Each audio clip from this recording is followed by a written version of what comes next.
Vamos lá, abra sua Bíblia, por favor, Isaías no capítulo 6, livro do profeta Isaías, capítulo 6.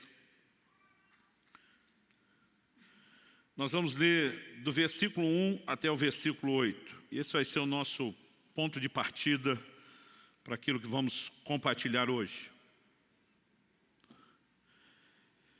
Isaías 6, a partir do verso 1, vou ler na Nova Almeida atualizada. O texto sagrado diz assim: No ano da morte do rei Uzias, eu vi o Senhor, assentado sobre um alto e sublime trono, e as abas das suas vestes enchiam o templo. Serafins estavam por cima dele, cada um tinha 6 asas, com 2 cobria o rosto, com 2 cobria os pés, e com 2 voava. E clamavam uns para os outros, dizendo: Santo, Santo, Santo é o Senhor dos exércitos, toda a terra está cheia da sua glória. Os umbrais das portas se moveram com a voz do que clamava, e o templo se encheu de fumaça. Então eu disse: ai de mim, estou perdido, porque sou homem de lábios impuros e habito no meio de um povo de lábios impuros. E os meus olhos viram o rei, o Senhor dos exércitos. Então um dos serafins voou para mim, trazendo na mão uma brasa viva que havia tirado do altar com uma pinça. Com a brasa tocou a minha boca e disse: eis que essa brasa tocou os seus lábios, a tua iniquidade foi tirada e o seu pecado perdoado. Depois disso ouvi a voz do Senhor que dizia: a quem enviarei? E quem há de ir por nós? E eu respondi: eis-me aqui, envia-me a mim. Meu Deus, suplicamos graça e favor do alto. Suplicamos a ação, a liderança e a aplicação do Teu Espírito Santo para que a Tua palavra fale e cale nos nossos corações e cumpra o propósito pelo qual tem sido liberado. Desde já nos antecipamos também e Te agradecer pela certeza de que o Senhor nos ouve, daquilo que o Senhor fará no coração de cada um. Nós oramos em nome do Senhor Jesus. Amém. Amém. Bom, nesse dia especial de gratidão a Deus, eu quero compartilhar algo que Deus colocou no meu coração com um propósito: despertar você para ansiar por um relacionamento mais profundo em Deus, por experiências maiores. E o tema da minha mensagem hoje é experimentando mais de Deus. Ao longo da minha caminhada com Deus, durante os anos, eu tenho descoberto que a revelação de Deus é progressiva. E sempre há mais para mim e para você. Não importa o quanto você já cresceu, dá para crescer mais. Não importa o quanto você já experimentou de Deus, dá para experimentar mais. Aliás, a Bíblia diz que a vereda do justo é como a luz da aurora, vai brilhando mais e mais, até ser dia perfeito. Tem mais de Deus para você. Você pode dizer amém? Sabe, querido, nós temos vivido dias que têm chacoalhado muita gente, esse mais de 1 ano e meio de pandemia, mas eu quero lembrar a você que Deus não deixou de ser Deus, não deixou de ser extraordinária, incomparável, imensuravelmente grande, poderoso, e Ele há de fazer coisas extraordinárias nessa terra, na minha vida, na sua vida, e eu creio que Ele quer despertar em nós esse anseio. Eu me lembro que nesse processo de descoberta de que há cada vez mais e podemos entrar cada vez mais profundo nesse lugar de relacionamento em Deus, eu me lembro que em meados da década de 90, eu estava vivendo um momento assim de um despertamento. Me bateu aquele desespero de dizer: eu não posso encontrar um teto, não posso ficar aqui parado, limitado, eu quero mais de Deus. E eu estava não apenas buscando a Deus nos meus devocionais diários, no momento de oração que também tínhamos diariamente pela igreja na manhã. Parece que os cultos e mesmo as reuniões das células não eram suficientes. Era um momento de tanta fome, de tanto anseio, de tanto desespero, que a gente improvisava a vigília quase toda noite. Eu me lembro que essa época era inverno, e eu morava em Guarapuava, no interior, que chega a ser mais frio do que aqui. A gente já andava no carro com o kit vigília. Normalmente gostávamos de enveredar para o meio do mato para orar, e no inverno não era uma tarefa fácil. Então a gente sempre tinha um casaco a mais, cachecol, luva, gorro. A gente andava com as caixas de papelão já abertas no porta-mala para poder forrar o chão e aguentar orar de joelhos naquele inverno. E eu lembro desse momento, esse anseio de Deus. Às vezes terminávamos um culto, e não é que o culto não foi bom, mas a gente queria mais. E tinha um grupo de irmãos, os fominhas ali, que a gente numa troca de olhares já estava combinando. Vai rolar a vigília depois, e a gente nessa levada. Então eu lembro nesse momento, minha oração quase que diária era: Senhor, eu quero experimentar mais, eu quero experimentar mais, eu quero entrar nesse lugar mais profundo. E foi num desses momentos de oração que o Espírito Santo me dirigiu até esse texto de Isaías capítulo 6. Eu gostaria que você olhasse para esse texto não apenas como um relato de um episódio na vida de Isaías, ou mera e simplesmente uma menção de um momento na história, né, do povo de Deus, o povo da aliança que Deus fez com Abraão, os hebreus, mas que você pudesse olhar para isso como algo que serve para mim e para você. O apóstolo Paulo diz: tudo quanto foi escrito para nosso ensino foi escrito. Ele também diz aos coríntios que essas coisas que aconteciam, né, aos santos do Velho Testamento foram registradas para nossa advertência, para nosso exemplo. E Deus, por meio desse texto, começou a me inspirar. Eu já vi muita gente dizendo que esse é o momento do chamado que Isaías tem para o ministério, quando ele ouve a pergunta: quem enviarei, quem há de ir por nós? E diz: eis-me aqui, Senhor, conta comigo. Mas a verdade é que Isaías já estava no ministério. Desde o capítulo 1, ele já está profetizando, ele já está servindo a Deus. Mas esse é o momento onde Isaías tem uma experiência ainda mais profunda com Deus. Mesmo em relação ao chamado para o ministério, ele é chamado para uma dimensão mais profunda, e não que ele não estivesse fazendo nada.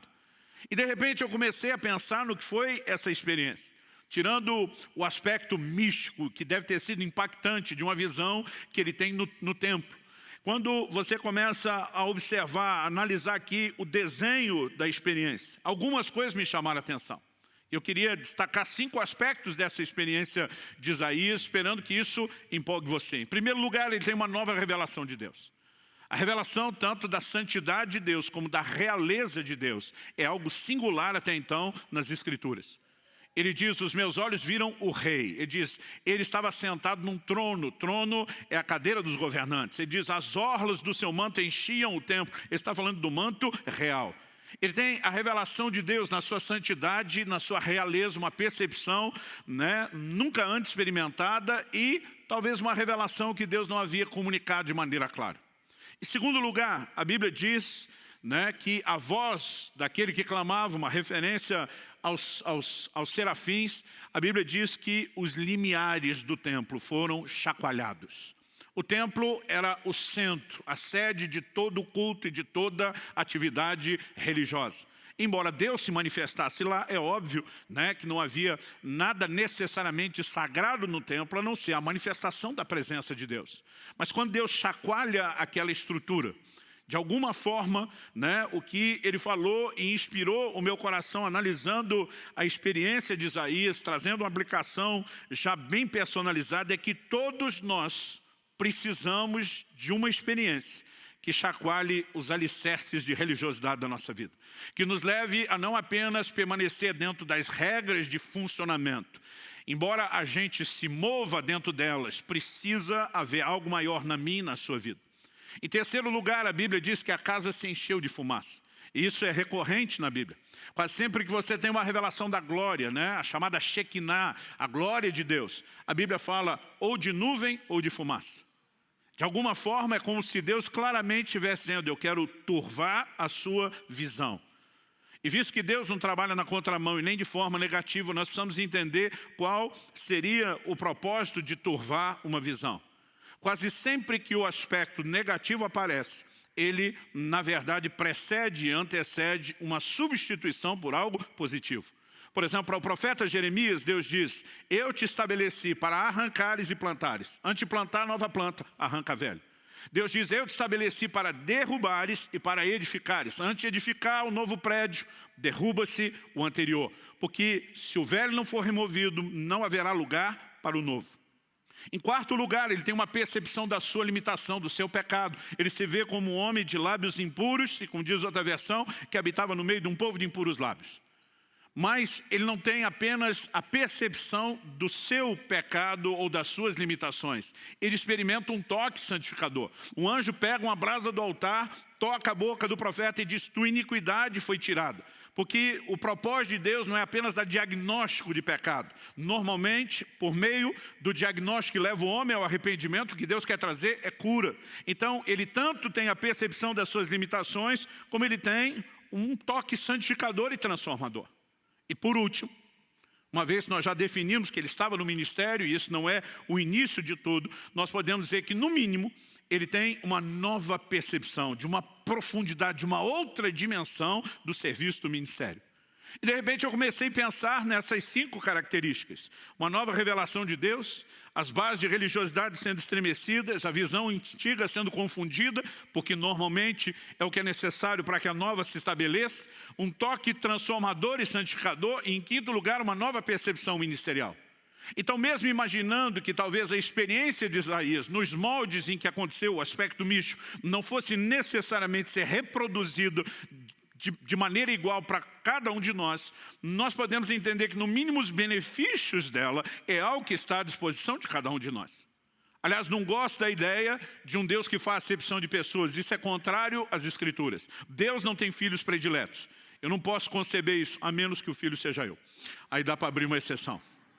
Não, brincadeira à parte, eu e você precisamos entender que quando Deus declara que Ele não faz acepção de pessoas, o que está à disposição, né? Não estou falando de um chamado específico, de um comissionamento específico, eu estou falando, né, de valores, de bênçãos que Deus disponibiliza a todos igualmente, o que está à disposição de um está à disposição de outro.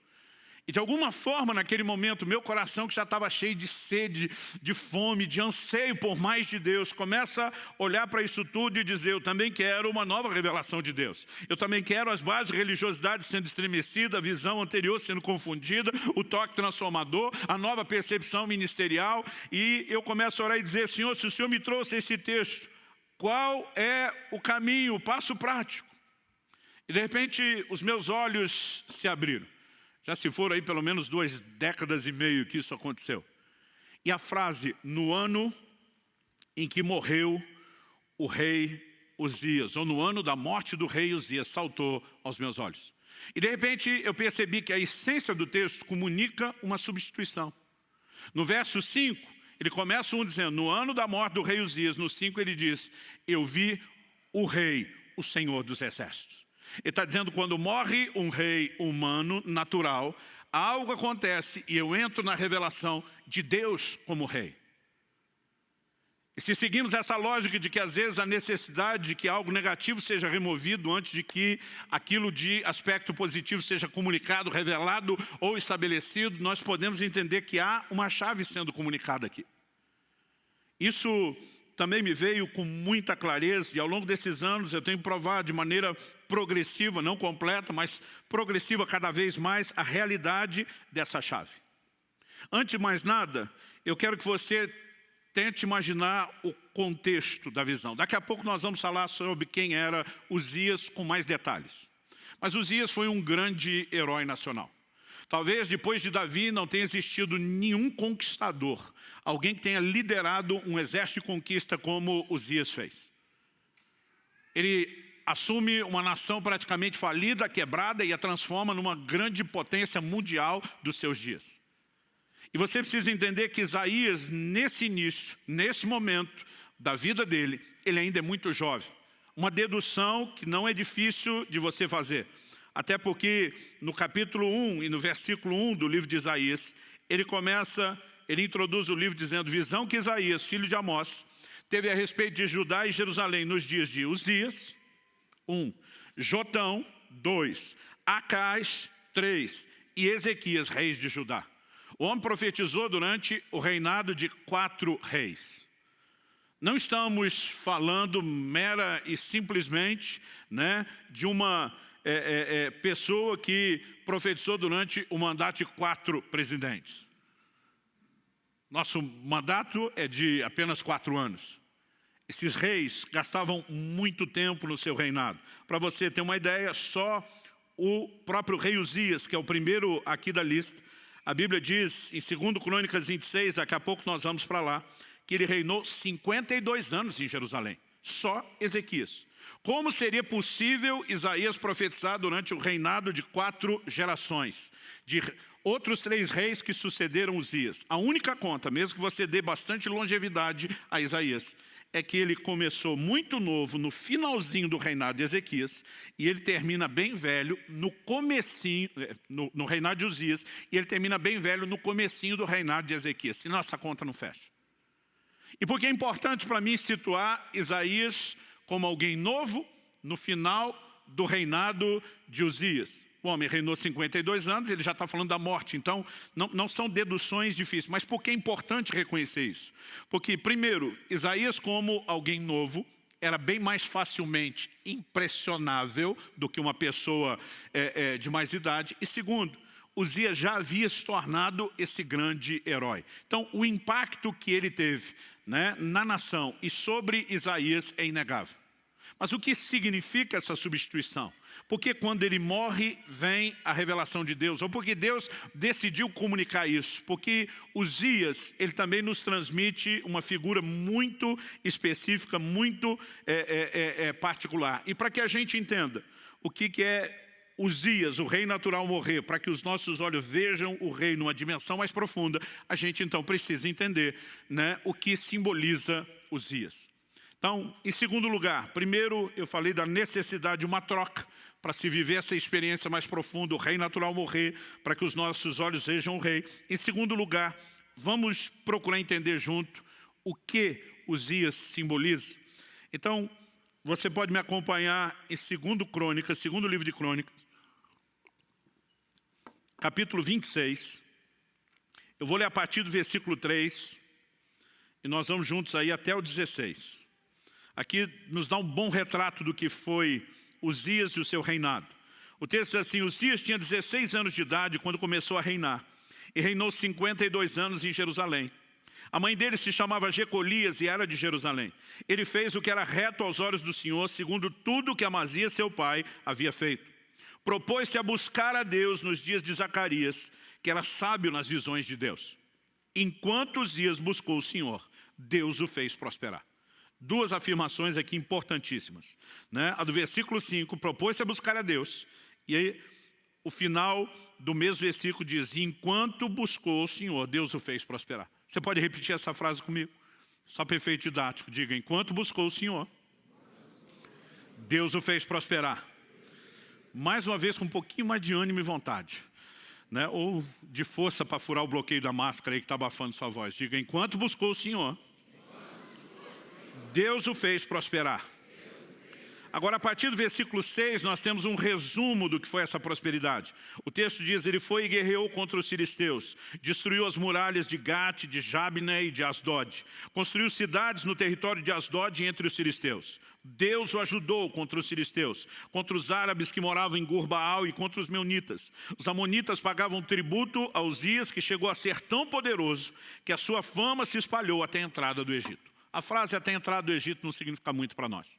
Mas quando a Bíblia está falando aqui dos filisteus, dos amonitas, dos povos em volta, está falando da expansão do reinado de Uzias. O Egito, que foi uma grande potência na antiguidade, nos dias de Uzias, ficou recolhido do portão de casa para dentro. Quando a Bíblia diz sua fama foi até a entrada do Egito, está dizendo isso: o Egito não saía, permaneceu forte apenas no seu território, e Uzias estabeleceu o seu domínio a ponto de manter Faraó e o seu exército dentro do quintal de casa, sem sair ou avançar para lugar nenhum. O verso 9 diz o seguinte: Uzias construiu torres em Jerusalém, junto ao portão da esquina, junto ao portão do vale, junto ao portão do ângulo, e as fortificou. Também construiu torres no deserto e cavou muitas cisternas, porque tinha muito gado, tanto na Cefelá como nas campinas. Tinha lavradores e vinhateiros, nos montes e nos campos férteis, porque era amigo da agricultura. Aqui a Bíblia fala não só do investimento na agropecuária, que era o que movimentava a economia, né? Mas fala de todas as estruturas de defesa. Esse camarada assume uma nação praticamente falida, quebrada, e vai transformando ela paulatinamente ao longo dos anos numa grande potência. O texto continua e diz no 11: Uzias tinha um exército de homens preparados para a guerra, que saíam para a batalha em tropas, segundo a lista feita pelo escrivão Jeiel e pelo oficial Maazéia, sob a direção de Ananias, um dos oficiais do rei. O número total dos chefes das famílias, homens valentes, era de 2.600. Isso aqui era só a tropa de elite. 13. Debaixo das suas ordens, havia um exército guerreiro de 307.500 homens, que faziam a guerra com grande poder, para ajudar o rei contra os seus inimigos. Uzias preparou para todo exército escudos, lanças, capacetes, couraças, arcos e até fundas para tirar pedras. Em Jerusalém ele fabricou máquinas inventadas por homens peritos, que foram colocadas nas torres e nos cantos das muralhas para atirarem flechas e grandes pedras. A fama de Uzias se espalhou até muito longe, porque ele foi maravilhosamente ajudado. Lembra que o versículo 7 diz que Deus o ajudou. Aqui o texto diz que ele foi maravilhosamente ajudado. E aqui é onde começa a entornar o caldo. Verso 15. Até que se tornou muito poderoso. Uzias, ele encarna como talvez quase nenhum outro personagem bíblico o faz, o que nós podemos chamar da busca interesseira. Ele busca a Deus, enquanto ele busca o Senhor, Deus o faz prosperar, até que se tornou poderoso. Então o verso 16 dá início ao processo de ruína e diz: mas depois que Uzias se tornou poderoso, o coração dele se exaltou, outra versão diz, se corrompeu para a sua própria ruína. E daqui a pouco nós vamos falar do pecado dele. Mas Uzias representa alguém que busca a Deus, usando Deus apenas como meio para alcançar os seus objetivos, o seu próprio fim, aquilo que estava no seu coração. É lógico que o ser humano, por natureza pecaminosa, diga-se de passagem, tem essa inclinação. Não podemos dizer que isso é exclusividade de Uzias. E justamente por não ser um problema só dele, e ser um problema generalizado, é que Deus pode usá-lo como uma figura para algo que precisa ser trabalhado nas nossas vidas. E naquele dia, o que Deus falou com muita clareza: se você quer experimentar mais, se você quer, usando a linguagem de videogame, que eu aprendi com meu filho quando garoto em casa, se você quer passar de fase, se você quer ir para o próximo nível, se você quer experimentar algo mais, Uzias tem que morrer. E quando eu estava falando de Uzias como aquele que simboliza a busca interesseira, eu começo a lembrar não só dos textos bíblicos. Por exemplo, Jesus, sabemos lá por Lucas, pelo relato de Lucas 17, 12 a 19, que ele cura 10 leprosos. Desses 10, só um volta para adorá-lo, para agradecer. Jesus pergunta para ele: onde estão os outros 9? Jesus não estava com isso, né, responsabilizando ele como se fosse uma espécie de chefe de sindicato dos ex-leprosos curados. Mas Jesus está desabafando, pondo para fora algo da sua própria alma. Cadê o resto da galera? Todo mundo foi curado. Mas 9 daqueles 10 só precisavam da cura. E depois de obter aquilo que queriam, não queriam mais nada de Jesus, a não ser o que já tinham alcançado. Só um volta para dar continuidade ao processo. E muitas pessoas buscam a Deus nas suas necessidades, né, movidos unicamente pelo interesse de resolver aquilo. E a partir do momento que conseguem o que querem, eles tratam Deus como algo descartável. Eu lembrei não só dos textos bíblicos, eu lembrei de N situações que eu já tinha vivido no ministério, apesar de estar ainda nos primeiros anos do ministério pastoral. Eu comecei a pensar em quanta gente chegou na igreja precisando de cura e depois que foi curado, desapareceu. Eu comecei a lembrar de quanta gente chegou precisando de um milagre no casamento e quando as coisas deram uma melhorada, não era nem que estava resolvido, já sumiram de cena. Eu lembrava de casos específicos. Lembrava de uma vizinha que eu evangelizei tanto, convidei tanto para ir para a igreja, nunca podia. Mas no dia que apareceu uma macumba daquelas feita na porta da loja dela, ela desesperada: eu preciso de Deus, eu preciso de oração. Eu levei e falei: sei, mas vamos aproveitar que você abaixou a guarda. Sabe, eu me lembrava dos jovens, quando chegava a época de vestibular, eles pediam para a gente dar cópia da chave da igreja, porque eles queriam orar às 5 da manhã, buscar Deus. Mas depois que passava no vestibular, não orava mais, não lembrava que era crente, não lembrava que Deus colocou ele lá na universidade, nem do propósito pelo qual entrou. Mas enquanto eu estou pensando nos outros, porque nós temos essa facilidade, né, de enxergar o problema dos outros. Outro dia alguém falou: pastor, a gente tem dificuldade de ver erro. Eu falei: não, a gente tem dificuldade de ver os nossos, dos outros não. Jesus disse que a gente enxerga o cisco no olho do irmão, difícil é ver a trave no nosso. Então naquele momento eu estou só terceirizando e pensando: o problema de Uzias é sério. Mas o Espírito Santo falou: ei, eu estou falando do seu Uzias. E eu estou ali metido, surpreendido: meu Uzias? Como quem diz, tem Uzias aqui não. E de repente Deus me abriu uma cena que eu fiquei tremendamente envergonhado. Eu tive um flashback da fase de pré-adolescência. Eu acredito que eu devia ter em torno de 11 anos de idade. Não deve ser algo muito diferente disso. As contas que eu faço é porque meu irmão mais velho, o Adriano, eu sou do meio de 3 homens, né? Meu irmão mais velho, o Adriano, com 12 para 13 anos de idade, ele era precoce, ele cresceu, desenvolveu, já tinha corpo de adulto. Eu, com 2 anos atrás, já era corpo de criança. O Paulo, que era o caçula, 2 anos mais novo que eu e 4 que o Adriano, era mais criança ainda. E nessa época, ele vivia irritando e provocando o mais velho. E ele fazia isso até tirar o Adriano mais velho do sério. Quando meu irmão mais velho saiu do sério, ele não era amador, ele era profissional. E ele ia para cima do pequeno, mas batia assim que não condizia mais, ele não tinha noção do tamanho e da força que ele tinha assumido. E eu entrava para defender o menor e apanhava junto. E eu lembro que eu falava para ele, você para de provocar, eu não vou mais te socorrer, eu não vou te ajudar. E teve um dia que ele ficou provocando o mais velho, e eu fiquei avisando, falei, eu não vou apanhar por causa de você mais. Mas meu irmão perdeu a paciência, o mais velho, foi para cima do caçulo, Paulo, que hoje é pastor do Alcance lá em Orlando. E ele normalmente dizia, eu corro, eu me viro. Mas aquele dia ele levou um enquadro assim num canto da sala que não tinha pra onde correr. Eu pensei, está morto. Eu não queria me apanhar junto, mas acabei sendo vencido pela compaixão, pela dó. Pensei, como eu ajudo ele sem apanhar junto? E eu achei que eu tive uma ideia brilhante, coisa de piar. Né? Naquela época, a maioria do dia, não sei quando estava na escola, a gente passava normalmente de shorts ou bermuda, descalço, sem camisa, por causa do calor do interior de São Paulo. Me criei na cidade de Campinas. E eu lembro que meu irmão, assim, só de bermuda, eu vim dele um tapa nas costas, mas daquele assim, deixar o desenho da mão. E corri. Acredite ou não, além de já ter sido magro, era o mais veloz da família e nas disputas com todos os primos. Falei, não vai me pegar na corrida. Mas eu lembro quando eu dei a volta no sofá na sala, meu irmão já pulou por cima.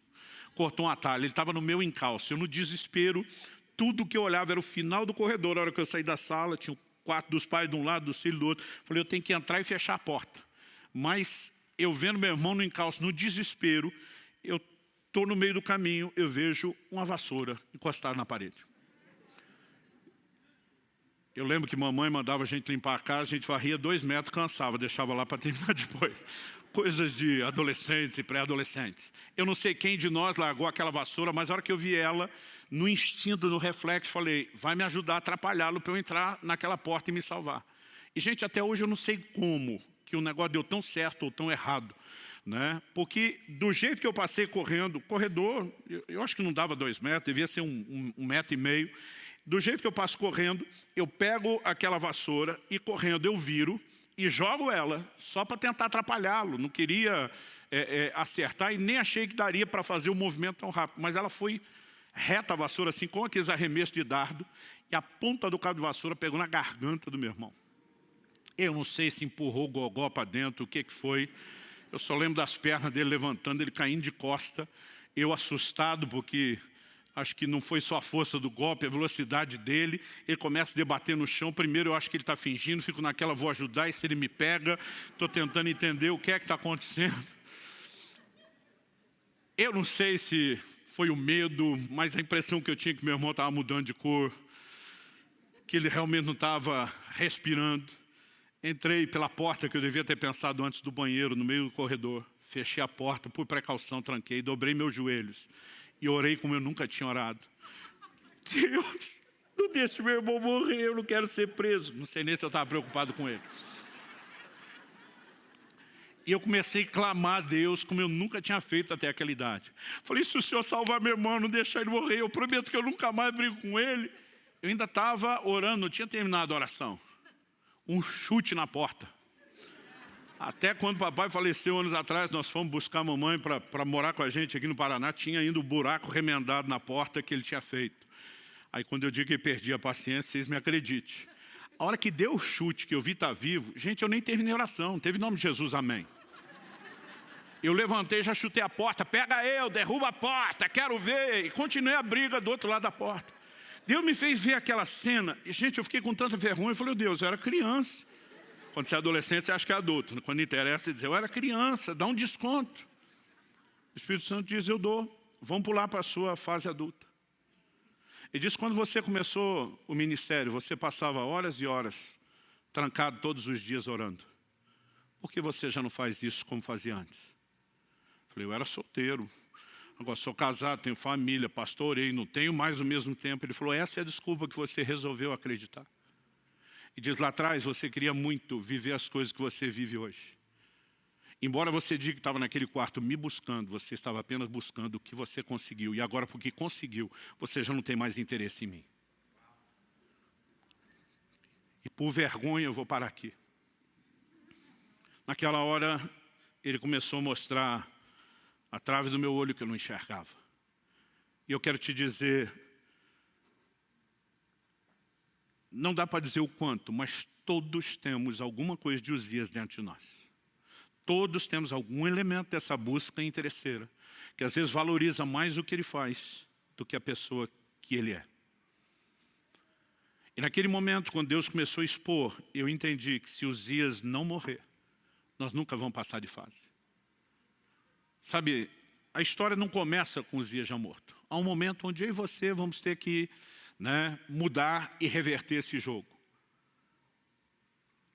Mas quando eu consegui entender aquele desenho, além de ter chorado muito e me arrependi diante de Deus, o meu desespero enquanto lia a respeito do assunto foi procurar entender como Uzias morre.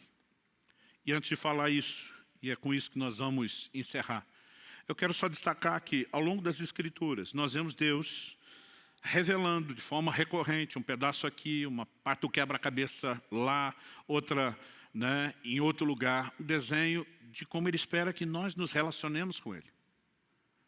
Por exemplo, Deus diz num determinado momento para Moisés, eu não vou mais, depois de ter tirado o povo de Israel do Egito, estar indo em direção a Canaã, Deus diz, eu não vou mais subir no meio de vocês, por causa dos pecados do povo. O Senhor disse para Moisés, o meu anjo vai à frente de vocês, vai livrar vocês, vai operar os milagres que vocês precisam, vai garantir que vocês entrem na terra prometida e tenham a bênção. Mas Deus diz, eu mesmo não vou mais no meio de vocês. Moisés se levanta diante de Deus e diz, se o Senhor não vai conosco, não nos faça sair desse lugar. O que é que Moisés está dizendo? Nós não estamos interessados apenas na sua bênção e no seu favor. Se não é para ter a tua presença, nós não vamos a lugar nenhum. Nós abrimos mão da bênção e de qualquer favor. Porque nada disso substitui a tua presença. Mas é um episódio que quase ninguém fala nada e nem canta sobre isso. Mas quando a gente chega em Jacó, Jacó lutou com o anjo de Deus e diz, não te deixarei enquanto não me abençoar. Gente, a Bíblia fala que era o anjo do Senhor. Essa expressão o, artigo definido, e não um artigo indefinido, normalmente é uma teofania. É uma aparição do próprio Deus, ainda que uma revelação limitada dele. O próprio Deus está ali. E quando o anjo sinaliza, eu vou embora, ele diz, não. Primeiro você me abençoa, depois vaza. O que é que Jacó está dizendo? Estou nem aí que a sua presença vai embora, desde que a bênção fique. É a atitude inversa de Moisés. Mas a gente não canta sobre Moisés, a gente canta sobre Jacó. E Jacó segurou o anjo. E a ideia é essa, é agarrar a sua bênção. E depois deixa que Deus vai embora, porque você já conseguiu o que precisa. Sabe, não entenda mal o que eu estou dizendo. Eu não estou dizendo que Deus não faz, que Ele não quer fazer, e nem que nós não podemos desfrutar. Eu quero falar a respeito da motivação com que buscamos. A geração de Eli é a geração que perdeu a arca, que simbolizava a presença de Deus. A próxima geração, a geração de Davi, é a geração que trouxe e recuperou a arca. Há uma diferença enorme entre a geração que perdeu e a que recuperou. A que perdeu tratou Deus como? Como um mero amuleto, uma espécie de talismã. Um resolve tudo. Eles travam uma guerra contra os filisteus, na primeira batalha perderam. Aí alguém tem a brilhante, entre aspas, ideia. Vão trazer a arca de Deus para o campo de batalha. Israel até então, a coisa ia ficar pior depois, mas nesse momento, era o momento de maior apostasia da história da nação. Eles já não vão a Siló, onde o tabernáculo estava, já não iam lá para buscar e adorar o Senhor, mas na hora do problema traz a arca, porque agora nós precisamos que Ele resolva. Como diz o ditado antigo, quando a água bate na região lombar, as pessoas lembram de buscar Deus. A região lombar ficou mais polido, né? Tá bom assim, meu amor. Você que sempre me ajuda a ser minha melhor versão. Quando eles tratam Deus e a presença de Deus dessa forma, qual foi o resultado? Eles perderam a arca, perderam a presença. Porque toda e qualquer pessoa, em qualquer momento ou época da história, que busca Deus só porque por causa daquilo que Ele faz, vai acabar perdendo aquilo que Ele é. Mas a geração de Davi assume o reino, um dos primeiros atos. E não é à toa que ele é chamado de homem segundo o coração de Deus, não é porque era perfeito, que nós sabemos que não era. Um dos primeiros atos dele, ele diz, a arca volta. E quando ele traz a arca de volta, ele levanta uma tenda, ele coloca a arca que simbolizava a presença de Deus no centro. Ele coloca os levitas 24 horas por dia, 7 dias por semana, ninguém pedindo nada, apenas dizendo, o Senhor é bom e a sua bondade dura para sempre. Agora, o interessante é que se você olhar tanto Davi como Moisés, que nesse sentido entenderam o cerne do relacionamento, foram duas das gerações na história do povo de Deus que mais experimentaram o que Deus pode fazer. Desde os dias de Josué, a terra prometida nunca tinha sido conquistada na sua totalidade. O primeiro que conseguiu isso foi Davi. Então você olha para o Moisés dizendo, se a tua presença não vai conosco, nós não vamos a lugar nenhum. E você encontra em Moisés a geração que mais experimentou milagres. Eu não estou aqui pregando contra a intervenção de Deus. Eu estou falando da necessidade de ajustes na nossa motivação para que a gente possa experimentar até mais do que Ele pode fazer.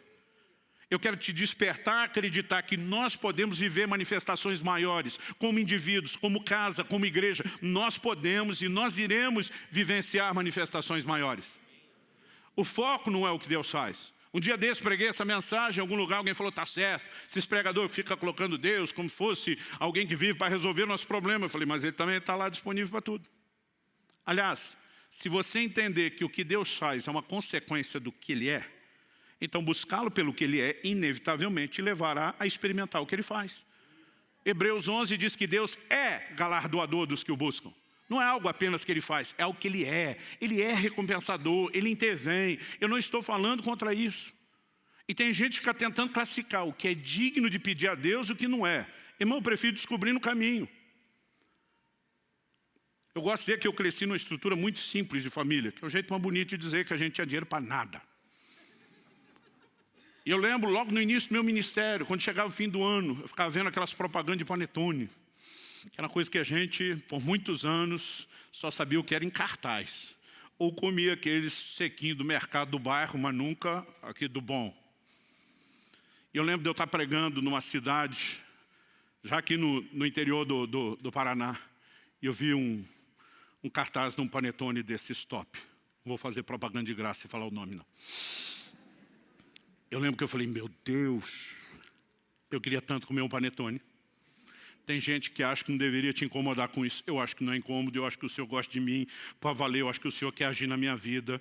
Falei, eu queria te encomendar um panetone. Eu não sei de que jeito, não tenho dinheiro, não vou atrás. Eu queria que o Senhor mandasse para mim. Porque melhor do que o panetone é ganhar ele do Senhor. Mas eu estava naquela viagem, dividindo o quarto com outro pastor amigo. Falei, não, manda 2, que eu não quero dividir o meu com ele. Já que esperei tanto tempo e finalmente vou ter o panetone do bom, manda 2. Gente, algumas horas depois eu chego no hotel.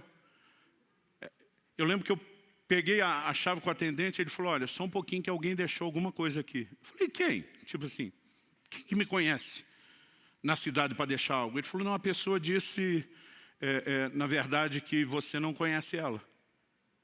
E de repente ele puxa uma sacola com 2 panetones daquele. Ele falou assim, foi muito estranho, pastor. A mulher falou assim, que não sabe quem você é, mas que ela estava no mercado. E ela ouviu uma voz falar com ela. Compra 2 panetones, deixa no hotel tal, para o pastor que está hospedado lá. E foi tudo que ela falou. Eu acho que ela nem sabe quem é você, só sabe que tem um pastor aqui. Eu olhei e falei para ele, sorte sua que anda comigo. Participa do despojo. Sabe, querido, eu não estou aqui te dizendo que nós não podemos ver coisas assim que para alguns é simples. Todo dia alguém falou, não vou incomodar Deus com isso. Falei, se você acha que é incômodo, fica aí sem experimentar. Então preste atenção, não estou falando contra o que Deus faz. É o nosso resultado, nós podemos experimentar mais do que Ele faz. Estou falando a respeito de motivação com a qual nós o buscamos. E se nós pararmos de tratar Deus só como quem faz, porque Ele prometeu fazer, Ele que nos encorajou a orar e clamar crendo que Ele faria. Então nós não estamos tentando falar contra o fato de Deus fazer. Mas nós também não podemos tratá-lo apenas como uma espécie de amuleto, de talismã, de resolve tudo e nada além disso. Dá para entender a diferença? Bom, para nós terminar, como Uzias morre. Nós paramos de ler no verso 16 e vamos retomar no verso 16 de 2 Crônicas 26. O texto diz, mas depois que Uzias se tornou poderoso, o coração dele se exaltou para a sua própria ruína. Ele cometeu uma transgressão contra o Senhor seu Deus, pois entrou no templo do Senhor para queimar incenso no altar do incenso. Porém o sacerdote Azarias entrou atrás dele, acompanhado de 80 sacerdotes do Senhor, homens da maior firmeza. Muitas versões traduziram homens corajosos. Eles enfrentaram o rei Uzias e lhe disseram, não compete a você, Uzias, queimar incenso diante do Senhor, mas aos sacerdotes, filhos de Arão, que são consagrados para esse serviço. Saia do santuário, porque você cometeu uma transgressão. Isso não lhe trará honra da parte do Senhor Deus. Então Uzias se indignou. E é com a indignação de Uzias você vai entender que a Bíblia chama Azarias e esses 80 sacerdotes de homens corajosos. Eles vão enfrentar o rei. Eu não sei você, mas quando criança eu ficava pensando, devia ser muito legal ser rei. Fazer o que você quiser, mandar em todo mundo, ter todos os seus desejos atendidos. Esse não é o tipo de gente que espera ser confrontado ou corrigido por ninguém. E por que eles vão em 80? Porque o rei não andava sozinho em lugar nenhum. Sempre tinha uma guarda pessoal para cuidar dele, para protegê-lo e para retalhar quem se levantasse contra o rei. Mas quando a Bíblia está chamando eles de corajosos, eles sabem o risco ao qual eles estão se expondo. Mas o posicionamento de indignação deles é maior do que a indignação de Uzias em si mesmado apenas consigo mesmo. Eles são indignados com a violação de princípios. Como que esse cara agora acha que porque foi abençoado por Deus, pode tratar Deus dessa forma e entrar nesse lugar que não pertence a ele? Só os sacerdotes levitas podiam oferecer o incenso. Mas de alguma forma, às vezes, até pessoas que vivem intervenções de Deus, elas começam a achar que são leis para si própria, né? Ou que porque Deus, de alguma forma, agiu em seu favor, as atendeu, as honrou, elas acham que estão acima das demais. Eles confrontaram. E nesse confronto, o que aconteceu? O texto diz, 19, Uzias se indignou. Ele tinha um incensário na mão para queimar incenso. No momento em que ele se indignou contra os sacerdotes, a lepra lhe saiu na testa, ali mesmo, na presença dos sacerdotes, na casa do Senhor, junto ao altar do incenso. Quando o sumo sacerdote Azarias e todos os sacerdotes se voltaram para ele, eis que ele estava leproso na testa. Então apressadamente o tiraram dali, e até ele mesmo se apressou em sair, visto que o Senhor o havia ferido. Quem o feriu? O Senhor. Agora, por que o Senhor o feriu? Porque sacerdotes que não foram mandados, mas tiveram o bom senso de entender aquela desordem, aquela bagunça, o resistiram. Aqui nós temos a combinação de responsabilidade humana com intervenção divina. Quando nós assumimos um posicionamento claro, sensato, de acordo com aquilo que Deus já estabeleceu na sua palavra, e nos posicionamos, nós podemos ver o que é que Deus vai fazer. Uzias não é alguém que você mata. Uzias tem que ser ferido por Deus, mas Deus não fere sem que você fique indignado e revoltado contra as atitudes dele. O que é Uzias? É a busca interesseira. Ele vai se meter onde? Na oferta de incenso. A oferta de incenso tem uma figura muito clara no Novo Testamento. Apocalipse diz que o incenso são as orações dos santos. Salmo 141 diz, suba a ti a minha oração como incenso. O incenso sempre simbolizou as orações. E se você quer achar Uzias na sua vida, procure na vida de oração, porque é lá que ele aparece. É só você ver que a maior parte do tempo na nossa vida é oração, nós só pedimos para Deus o que a gente quer. E oração não é apenas pedir, oração deveria ser uma conversa, onde não apenas você fala, mas Deus também. E quando Ele fala, Ele não diz apenas declarações de amor, mas às vezes Ele pede algumas coisas para você também. Eu lembro que uma vez eu vi um pregador dizendo que ele decidiu não pedir nada a Deus durante um tempo, a não ser um coração mais grato. Achei a coisa mais linda. Falei, vou fazer esse negócio. Gente, eu não tinha assunto para falar com Deus. Porque durante anos, toda a minha vida de oração era construída só no que eu pedia. E quando só falava, dá um coração mais grato, eu não tinha mais nada para falar. E apesar de ter achado a coisa mais linda, não funcionava para mim, porque ou funcionou mostrando o quanto de Uzias tinha na vida de oração. Agora, Uzias não morre de uma vez. A morte dele não é instantânea, não é fulminante. Eu queria estar aqui dizendo para você, Deus me enviou aqui essa manhã com uma unção assassina, matadora de Uzias. Nós vamos orar, o miserável do Uzias da sua vida vai ser fulminado, tipo Ananias e Safira. Mas não é assim que ele morre. Uzias morre aos poucos, a prestação. A lepra apareceu na testa. Depois ela vai se espalhando. Ele é excluído da casa do Senhor. Se a gente continuar lendo o texto, verso 21 diz assim, o rei Uzias ficou leproso até o dia da sua morte. E por ser leproso, morou numa casa separada, porque foi excluído da casa do Senhor. Jotão, seu filho, tinha seu encargo, o palácio real, governando o povo da terra. O verso 23 vai dizer que ele morreu e foi sepultado. À medida que a lepra expandia, todo o contato com as pessoas foi limitado. Ele não tem mais acesso à casa de Deus, então não tem mais acesso ao palácio. Ele vai sendo isolado até que a morte finalmente se estabeleça. Uzias não morre de uma vez. E na minha e na sua vida não é um assunto que a gente resolve de hoje para amanhã. Pastor, vamos fazer uma oração no final do culto, está tudo resolvido? Não. Pode ser que o miserável do Urias saia ferido. Mas a morte é um processo e depende do nosso posicionamento. Um dia alguém me perguntou, pastor, o senhor já chegou lá no Uzias mortinho da Silva? Falei, não, mas não estou mais onde estava. Mas a verdade é que quando nós avançamos nesse processo, nós começamos a descobrir uma outra dimensão de relacionamento com Deus. Quem está entendendo, diga amém. Outro dia alguém me disse, está certo, pastor. A gente tem que mesmo dizer para as pessoas que elas não podem tratar Deus dessa forma. Gente, Deus sabia que nós iríamos tratá-lo dessa forma. E me parece que Ele é tolerante por um tempo. Por quê? Porque isso tem a ver com entendimento e com maturidade. E ninguém começa com isso. 16 anos atrás, quando nós ainda estávamos nas reuniões de oração e planejamento, só a minha família, do Marciano, a respeito de começar a igreja, tem uma cena na minha memória que eu não esqueço. Eu sentado no sofá da sala de casa, e Lissa, minha linda filha, com 4 anos de idade no meu colo, ela segurando na minha bochecha e dizendo, você é o pai mais lindo do mundo. Eu amo você, daí fazia carinho no meu cabelo. Eu já sabia o que vinha depois daquela sequência de elogio e carinho. Ela estendia a mão e dizia, me dá 2. E você acha que ia dar um sermão? Interesseira, me elogiou em troca. Eu, além do sorriso, dizia, toma 5. Porque era criança.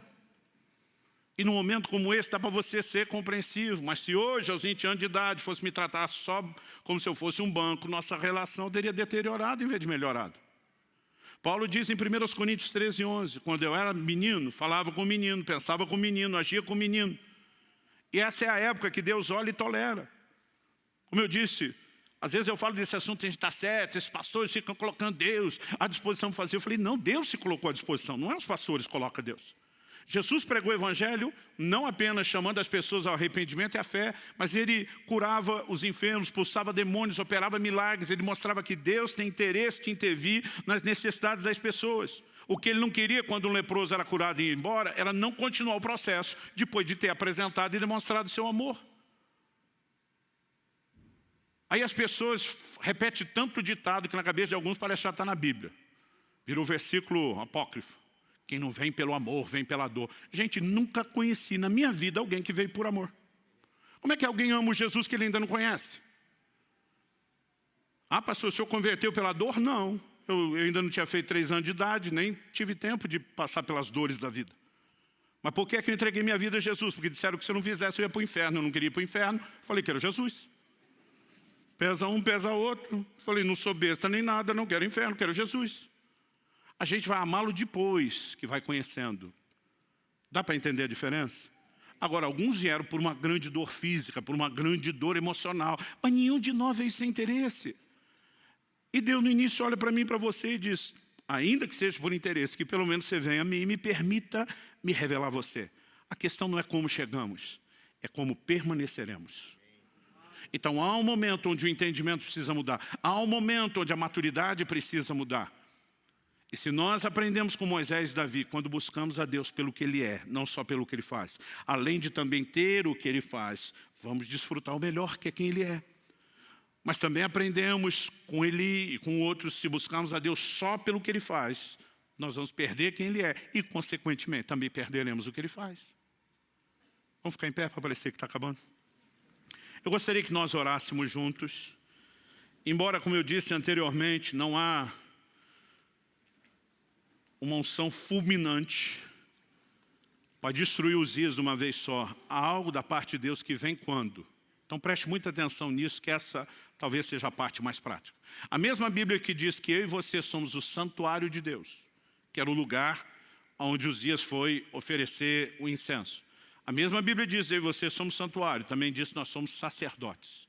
Os sacerdotes eram os responsáveis pela ordem e a manutenção correta do culto dentro do santuário. Então, enquanto santuário, nós também somos os sacerdotes responsáveis.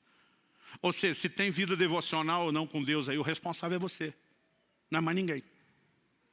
Se a presença de Deus será adorada, cultivada, né, tratada com sensibilidade dia após dia, depende de você, das decisões que você toma, de você ser responsável ou não em relação àquilo que te foi incumbido. Agora, em algum momento, aqueles homens de Deus olham para Uzias e dizem: você foi longe demais, chega, basta. E quando eles percebem Uzias que passou da conta, eles se levantam e dizem: daqui para frente essa história muda.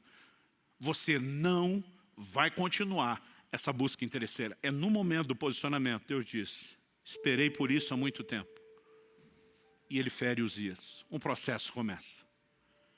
Para que no final das contas, depois se diga: no ano em que morreu o rei Uzias, os meus olhos viram o rei, o Senhor dos Exércitos.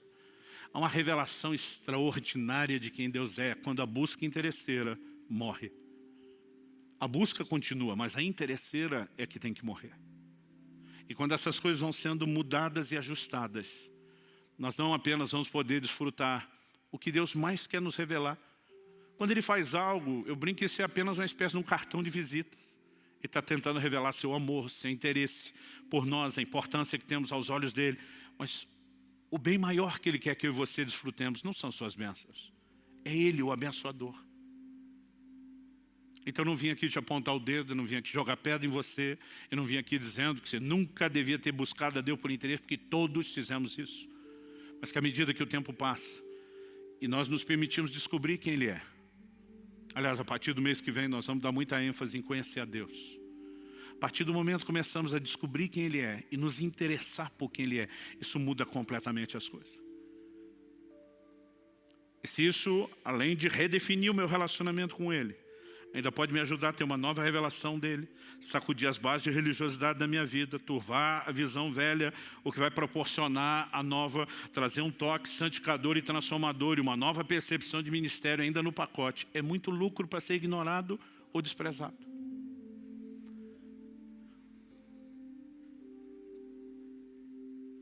É lógico que há momentos quando Deus nos faz perceber alguns erros, que isso é constrangedor. Quando lembro de confrontos como esse, Deus dizendo: não, a razão pela qual você olha não é porque você é ocupado, é porque você já alcançou muito o que queria. É lógico que dá vergonha. Mas Deus não está fazendo isso para nos culpar ou condenar. É uma forma dele dizer: eu não quero perder você. Quando Adão pecou, Deus não pergunta o que é que você fez, cabeção. A pergunta de Deus foi: aonde você está? Em outras palavras, é como se ele dissesse: o problema não é o que você fez, é para onde o que você fez te levou, para longe de mim. Deus está dizendo: eu não quero você distante, eu quero comunhão, eu quero proximidade. Que Deus nos livre de sermos apenas religiosos, frequentadores do culto. Há algo maior, há algo mais profundo, e eu e você podemos experimentar isso. É um convite amoroso da parte dele. Tudo que você precisa, além de dizer sim ao convite, é dizer não para Uzias e essa atitude. Eu queria que você fizesse isso no seu lugar. Falasse com Deus do seu jeito, da sua maneira, com as suas palavras. Pai, a tua palavra foi comunicada. Mas nós precisamos de mais do que informação. E te pedimos mais uma vez, por entendimento espiritual e aplicação prática, vinda dos céus, vinda do Espírito da verdade. Eu oro por cada um dos meus irmãos e irmãs, nesse lugar, os que nos acompanham à distância pela internet, ao vivo ou de forma gravada. Eu oro que nesse exato momento em que chegam a esse ponto de oração, algo aconteça nos seus corações. Não apenas o despertamento provocado pelo entendimento da tua palavra, mas a capacidade de entender de maneira muito prática quais áreas específicas da sua vida, a vida de oração, da busca, tem permitido que Uzias tenha tanta expressão. E queremos amadurecer ao ponto de não te buscar só pelo que o Senhor faz, mas primeiramente por causa de quem o Senhor é. Sabemos que inevitavelmente também teremos aquilo que o Senhor faz.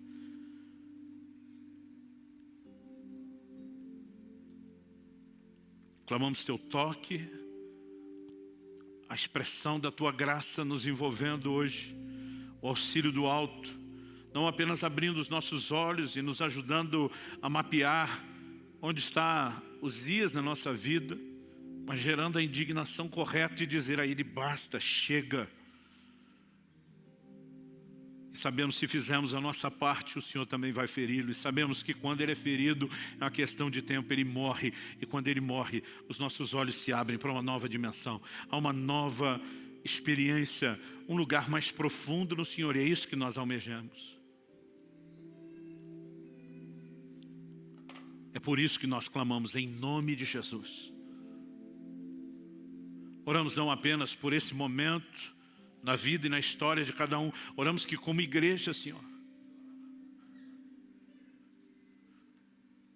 possamos adentrar os próximos anos, vivendo coisas extraordinárias da parte do Senhor, como mero efeito colateral de um povo que entendeu o que é buscar o Senhor por causa de quem o Senhor é. Que venham dias onde isso que estamos, ó Deus, falando se torne de fato uma realidade profética, uma progressão constatada, não apenas na vida de indivíduos, mas do corpo. Nós oramos em nome de Jesus. Em nome de Jesus. Se você crê e concorda, diga amém.